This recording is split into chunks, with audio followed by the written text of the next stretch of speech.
One of my favorite features in the VLE is the checklist. If you click on assessment in the nav bar, you can select the icon that says checklists, and it's kind of hidden because it's in the fourth row, I guess, of widgets there. So you have to scroll down to find it. But if you click on checklist, it will take you to this page that allows you to create really great ordered lists of items for students to complete. And the best part about this is that you can link individual assignments or quizzes or other items from the VLE so that students can easily find each item. So when you arrive at the checklist page, you can create a new checklist.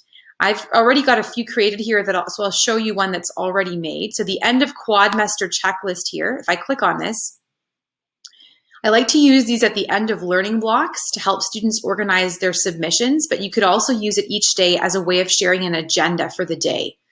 So you give the checklist a name and a description, and then I always select this button, which allows this checklist to be opened in a new window so that the student then has the checklist open alongside the work that they're completing for the day. You would select new category and give maybe your items for the day different categories. You could also choose to leave it all under one category. And then in order to add an item to the list, you want to create new item. The great part about this is when you create a new item, you'll give it a name and a description. But then in this description box, I actually started to link my assignments or quizzes directly to the item rather than giving it a written description. So I would click on that link button and insert a quick link so I can select, for example, an assignment from my list of assignments from the quadmester. I could also select a link to a quiz, a link to a specific discussion post. Any item that I've created in the VLE can be linked there. I can also select the due date button, and therefore students will see that assignment with its due date.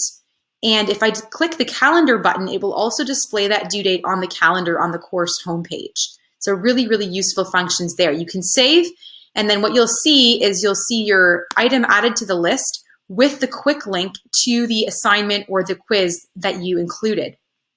So on this end of quadmester checklist that I created, some of these assignments, for example, this video assignment, if I click on it, you can see that I linked some written instructions in that case, but in other cases, you'll see that there's a quick link to an item in the course VLE.